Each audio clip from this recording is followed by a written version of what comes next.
So 40-year-olds, 40s is one of those, that decade where it really is a split in the road. It is a crossroads of, if you made good decisions when you're young, you're starting to see the dividends and the fruits from that. If you have really deferred and procrastinated making those good financial decisions, you need to get super serious at this point. And I worry about this because I think if you're trying to figure out, are you ahead of the curve, behind the curve, or right on the curve? Unfortunately, the majority of Americans are behind the curve. Yeah, I think a lot of Americans don't even know where the curve is. They have no idea.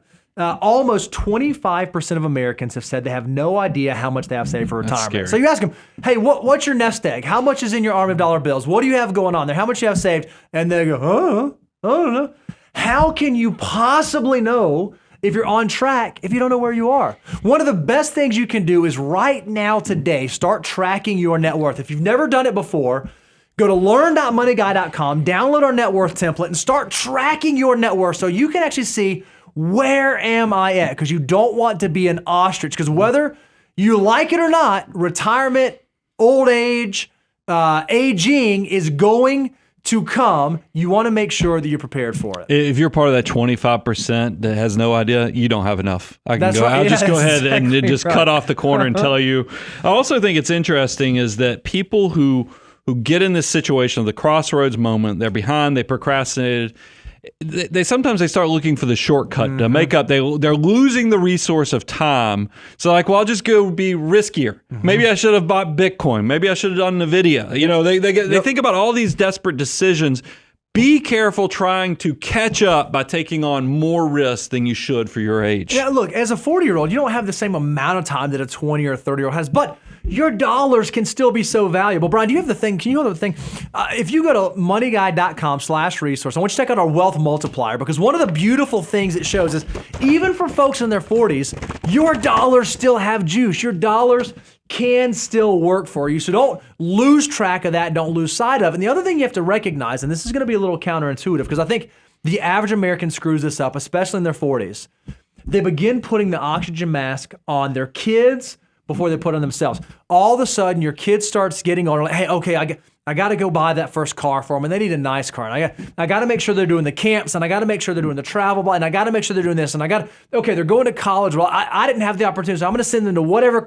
And you start doing all these things where you prioritize creating a life for your child that you did not have, but what you don't recognize is you were actually sacrificing your future well-being by doing that.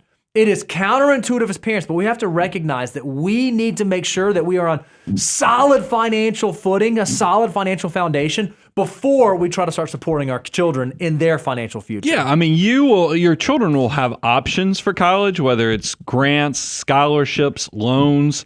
There's nobody out there looking at them. You know what you need? You need a retirement grant. You know what you need? You need an athletic retirement scholarship. There is no such thing for any of those things. So make sure you plan accordingly. Your kids will have opportunities. And look, I'm hopeful, just so you guys don't think we're cruel about this.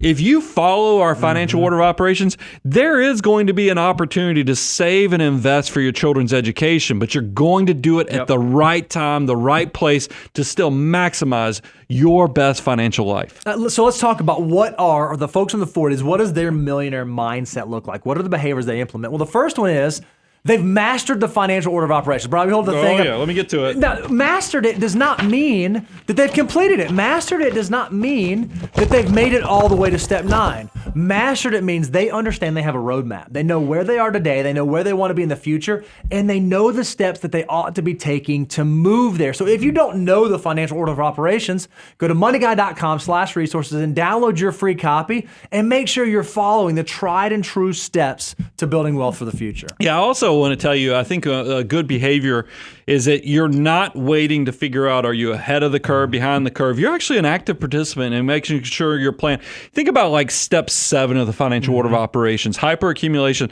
that's where you're looking at the 3-bucket strategy. This is where you're questioning, hey, I'm not just trying to maximize my tax savings as I'm saving for retirement. I'm thinking about, hey, well, if I retire in my 50s or if I retire in my 60s, how will I actually get access? Where's it going to come from?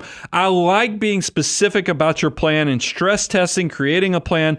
Don't let life happen. Be an active participant. Be the star of your feature film of life. Just be there and be involved and be present and make it maximize every opportunity you can. And maybe you're there saying, okay, I want to be specific about my plan, but I don't know how. I need a tool. I need something to help me. We actually have a resource for it. If you go to learn.moneyguy.com, you can check out our Know Your Number course. And we actually walk you through, okay, what should the finish line be? If I know that I want to live this type of lifestyle, and I'm going to have this rate of return, and I want to make these inflation assumptions, when am I going to be financially independent? Or how much do I need to save to be financially independent? What is my number? What is the thing that I'm working towards? In your 40s is when you ought to start having some clarity around this so that you can make sure the steps I'm taking today are actually moving me towards that ultimate end goal. As we close out kind of on the 40s, I think it's interesting is that in your 40s, you will be reaching some of your peak earning years. So you might have the opportunity to have more money.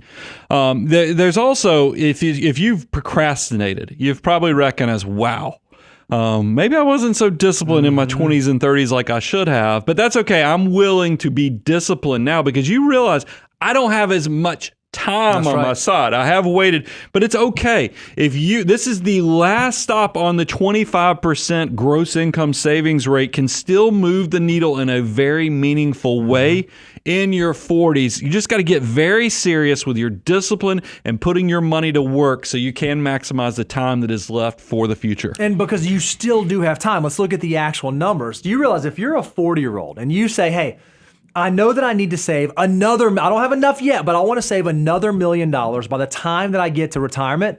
In order to do that, you need to be saving about $1,000 a month. Or if you're a 40-year-old and you've already been saving, you've accumulated $136,000 so far, you're already on track to be a millionaire by the time you get to 65. But if you wait till 45 and that time begins to constrict, it does get harder. By 45, it's going to take an extra $1,800 of savings every month to add $1 million to your portfolio.